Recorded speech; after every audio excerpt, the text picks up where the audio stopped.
Mahal, saan nagpunta si mama mo? Nag-grocery daw siya, sabi niya. Mahal na mahal kita eh.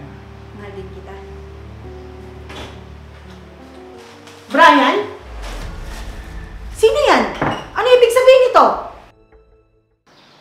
Saan na kaya yun? Anong oras na?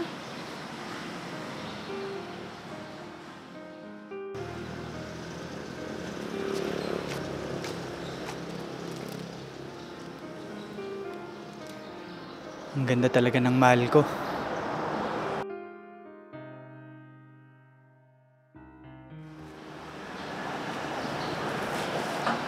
Mahal. Pasensya ka na kung natagalan ako Ayos lang yan, mahal. Mahal, sinabi ko naman sa'yo na ako na lang ang pupunta. May bibilhin lang naman ako. Wala naman akong bibilhin na madami at mabigat. Mahal, ayoko mag-isa ka lang. Malay ko, baka kung anong mangyari sa'yo sa daan. Grabe ka naman, mahal. Ginawa mo pa akong bata.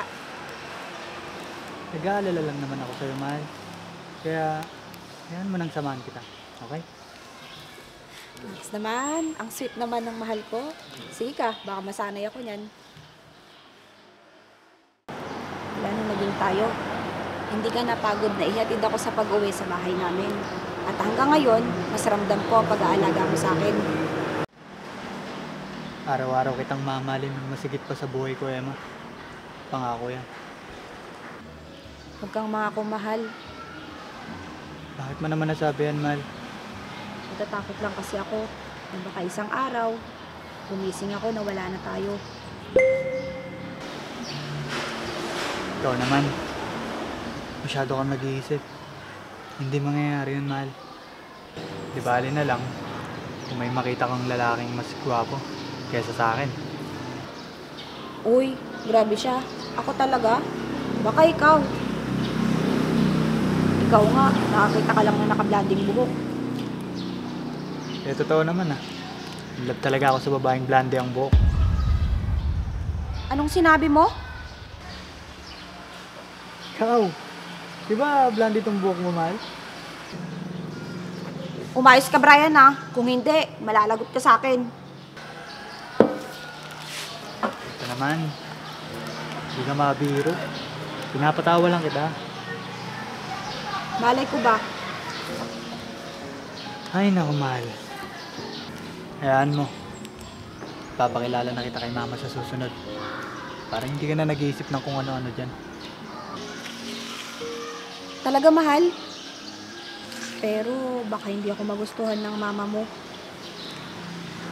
Huwag mong sabihin yan. Ang totoo nga niyan, matagal niya nang tinatanong kung may girlfriend na ako. Hindi ko lang sinasabing meron na. Kaya, pag uwi niya galing Maynila, dadalhin kita sa bahay para makilala ka na niya. Ilang taon na tayong magnobyo, pero hindi ko pa rin nasasabi sa kanya na may kasintahan na ako. Bakit, mahal? Nagdadalawang isip ka ba na ipakilala ako sa mama mo? Hindi naman sa ganun, mahal. Sadyang hindi lang siya umuwi ng madalas dahil busy siya sa trabaho. Tsaka, gusto kong sorpresa yung tungkol sa'yo. Okay lang yan, mahal. At least, alam na natin ngayon na sigurado na tayo sa isa't isa. Hindi naman tayo nagmamadali, mahal. Di gaya ng iba, papakilala agad. Tapos maghihiwalay din agad. Kaya mas okay lang alam natin na tumagal tayo dahil mahal na mahal natin ang isa't isa. Tama ka dyan, mahal. Nga pala, para sa'yo. Salamat, mahal. Anong oras na pala? Tanghali na. Ano, tara na. Halika na.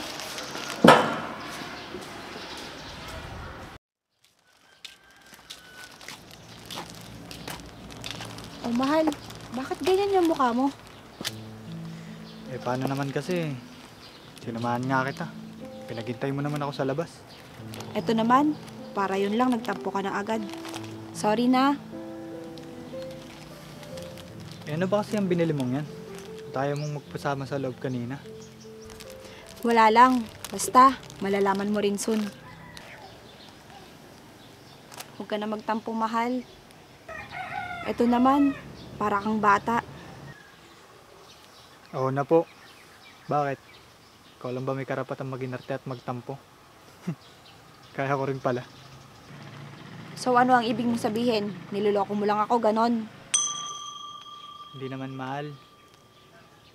Medyo lang. Hoy, hindi ko pa nabibigay sa'yo to, oh. Lokong yon. Binilan mo na nga, siya pa'y nag-iinarte.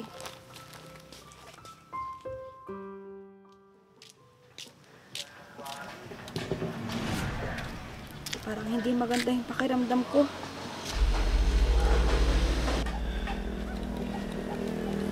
Ay, ang sarap ng pakiramdam. Nandito na ako sa amin. Ano kaya nangyayari sa babaeng yun? Mukhang hindi yata maganda yung pakiramdam niya.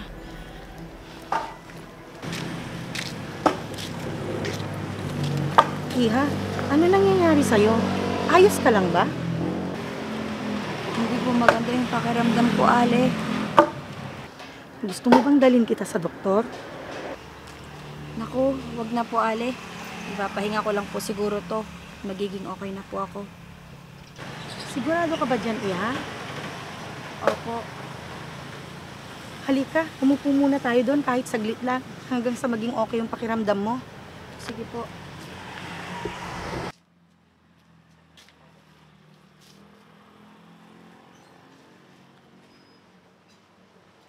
Hindi ko natatawagan si Brian. Baka kasi nandun yung mama niya. Nakakahiya naman kung iiwan niya. Anong ginagawa mo? Ba't nagkaganyan ka? Napagod ka ba? O may nakain kang nakasama sa'yo? Wala naman po. Ayos pa lang po ako kanina. Pero bigla na lang po ako nagkaganito. Saan ka ba sana pupunta, Iha? Diyan lang po sana sa bandarian. Papasyalan ko lang po sana yung boyfriend ko. Naku, bakit ikaw pang babae ang pupunta sa bahay ng nobyo mo? Dapat yung lalaking dumadalaw sa bahay ng babae. Iha, gusto mo bang ihatid na lang kita sa pupuntahan mo? Naku, huwag na po kayong mag-abala, Ale. Hindi na po siguro ako tutuloy sa pupuntahan ko.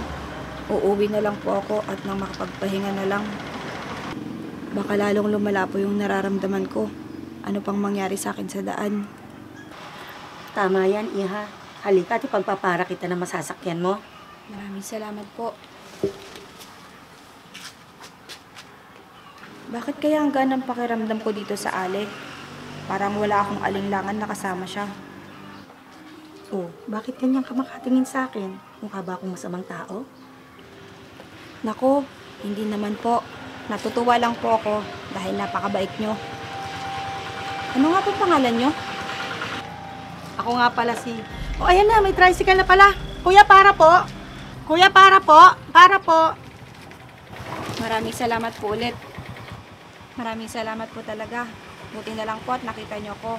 Kung hindi, baka tuluyan na po akong natumba. Wala yun, Iha. Hala, sige, sumakay ka na. Maraming salamat po ulit.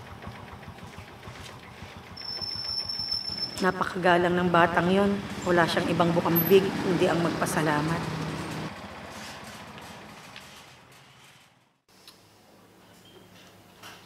Saan kaya yan? Ba't wala pa siya?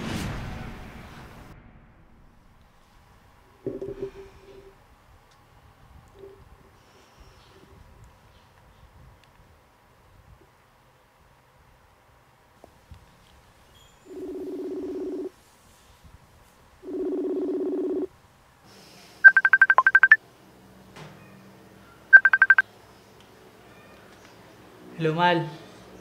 Nasaan ka na? Hello, mahal. Pasensya ka na at hindi ako nakarating dyan sa bahay nyo. Mal? Bakit ganyan yung boses mo? May sakit ka ba? Wala naman, mahal. Papunta na ako kanina dyan sa inyo. Kaso, habang naglalakad ako, bigla akong nahilot ng hina. Mabuti na lang nakita ko nung Ale. Tinulungan niya ako.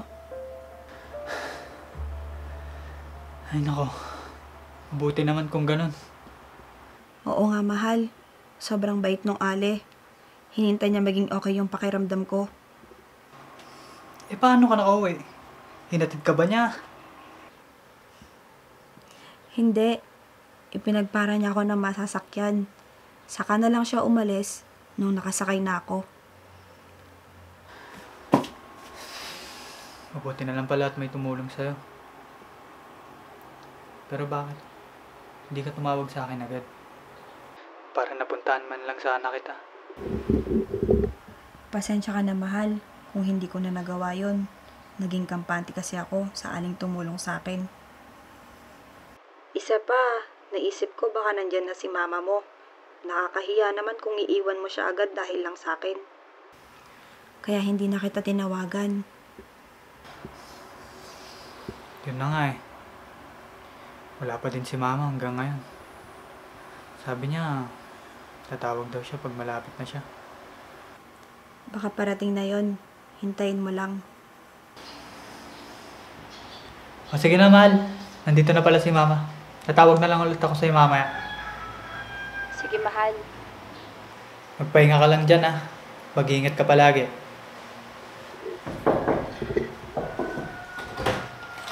O anak, sino yung kausap mo? Ano po, ma? Kaawaan ka ng Diyos, anak. Espesyal na tao po, ma. Naku anak ha, mukhang may nililihim ka na sa akin. Wala naman po, ma. Huwag po kayong mag-alala. Makikilala na po ninyo ang pinakamamahal ko. Anak, wala ka pa bang nobya? Sabi mo noon, may gusto kang babae. Huwag mo akong tinitignan ng ganyan ha. Magsabi ka na lang ng totoo. Ay, nako, ma. Bakit ba gusto niya na magka-girlfriend ako? Nag-aalala kasi ako sa'yo, anak. Kasi mula noon, hindi ka pa nagkaka-girlfriend. Anak, umamin ka nga. Kung iniisip mo, ma. Hindi ah. Ano ka ba anak? Biro lang. Huwag po kayong mag-alala, ma. Soon, may papakilala po ako sa inyo. Mabuti naman kung ganon. Teka, may hinihintay ka ba? Ah, opo. Kala ko po kasi dadating si... Ekang. Si Ate Ekang. Bibisitahin din daw po kasi ako mamaya. Ngayon pala. Eh bakit hindi daw siya natuloy? Bigla daw po kasi sumama yung pakiramdam niya. Kaya hindi na po siya makakapunta. Naku, kawawa naman pala siya. Ma. Kumain na po ba kayo? Hindi pa nga eh. Tara po. Kain po tayo sa kusina. Sige anak, tara. Tara.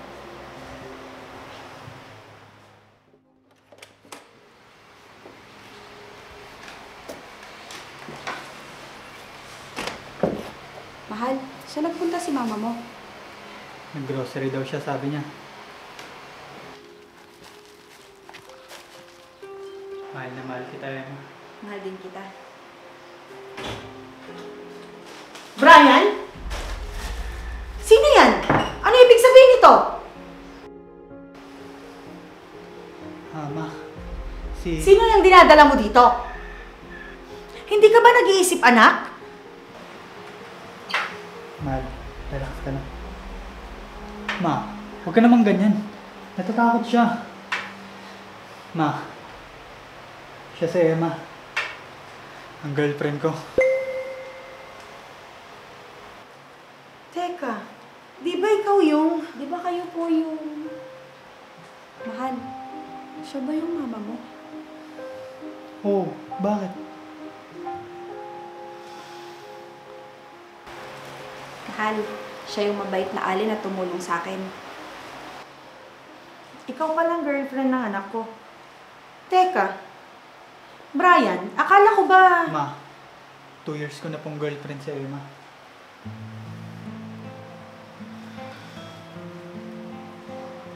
Totoo po yun, tita. Eh bakit wala ka sa akin sinasabi bata ka? Gusto sana kitang isurpresa, ma. Masyado mo kasi akong pinipressure magka-girlfriend. Pinag-isipan ba naman ako ni mama na ganun daw ako? O ngayon, ma. Ito po ang patunay na hindi po ako ganun. Oo nga, anak. Kaya pala ang gaan ng loob ko sa'yo nung unang araw na magkita tayo. Ganon din po ako, tita. Hindi po ako nakaramdam ng alinlangan sa inyo noon. Tignan mo nga naman, oh. Nagkita na pala kayo. Pero di nyo man lang kilala ang isa't isa. Talagang hindi, anak. Hindi mo pa nga siya pinakilala sa akin, di ba? Oo nga naman, mahal. Kahit picture ni mama mo, hindi mo na subukang ipakita sa akin. Ay, oo nga pala. Ay nako, umupo nga muna tayo at nang makilala namin ng mabuti ang isa't isa ni... Emma po. Ah, Emma palang pangalan mo.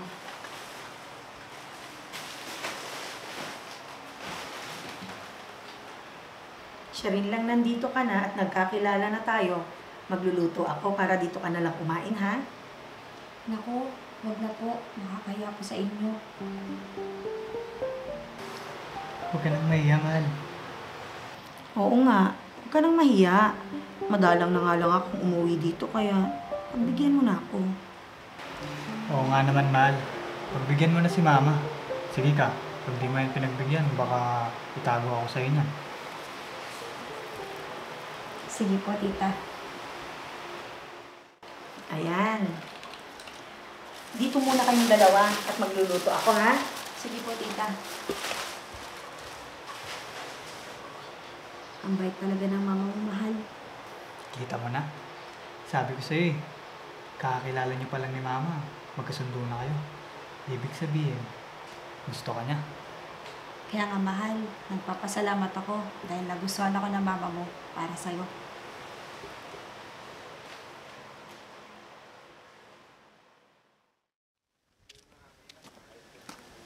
Mahal, pwede bang dumaan muna tayo sa simbahan para magdasal? Oo naman, mahal. Salamat, mahal.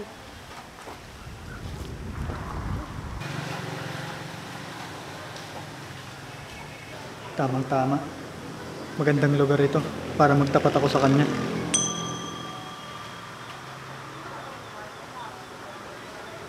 Mahal?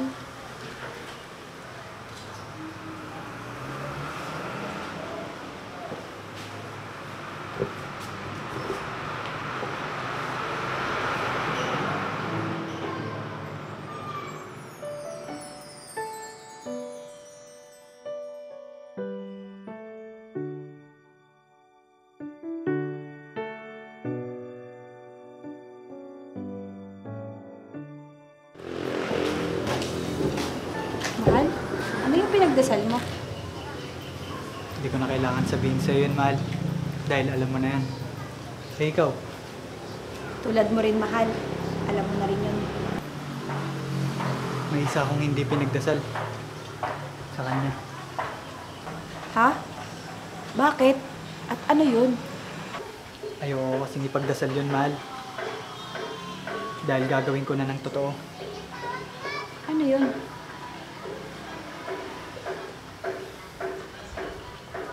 Mahal,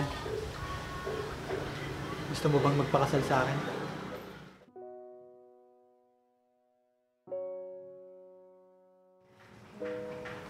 Oo naman, mahal. Talaga, mahal?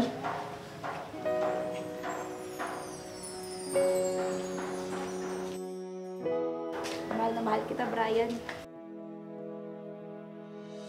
Mahal na mahal din kita, Emma. Salamat.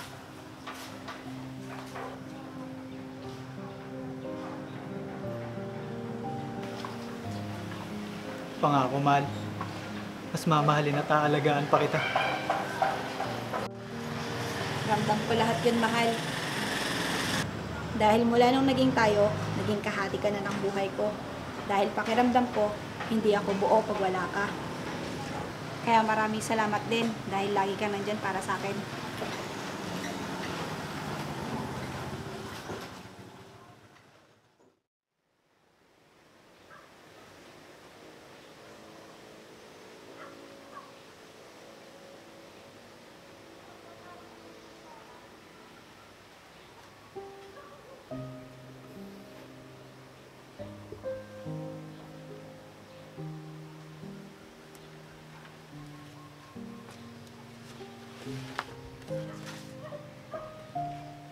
Oh, mahal. Oh, mahal, gising ka na pala. hindi pa rin ako makapaniwala na kasal na tayo.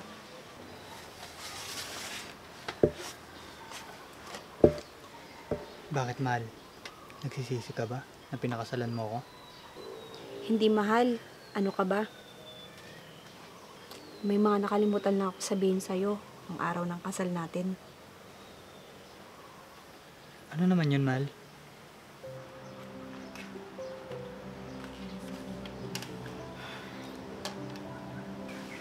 Napag-isip-isip ko lang, mahal, na kung noon, palagi mo akong hinahatid sa bahay namin.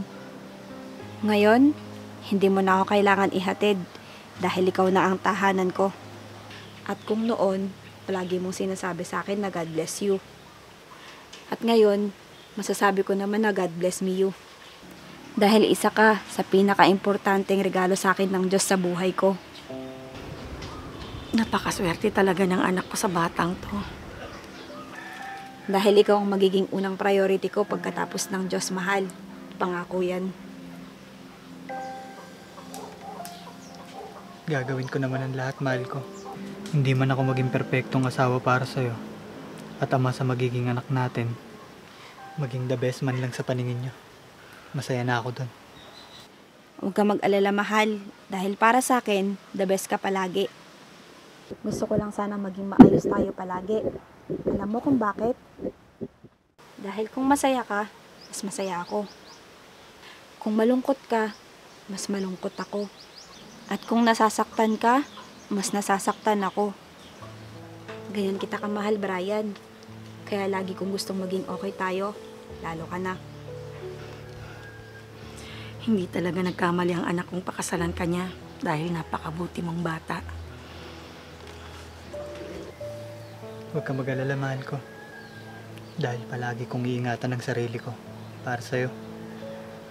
At isa pa, gaya nga ng sabi mo, kahati ka na rin ng buhay ko. Kulang ako pag wala ka, mahal. Mahal na mahal kita, Brian.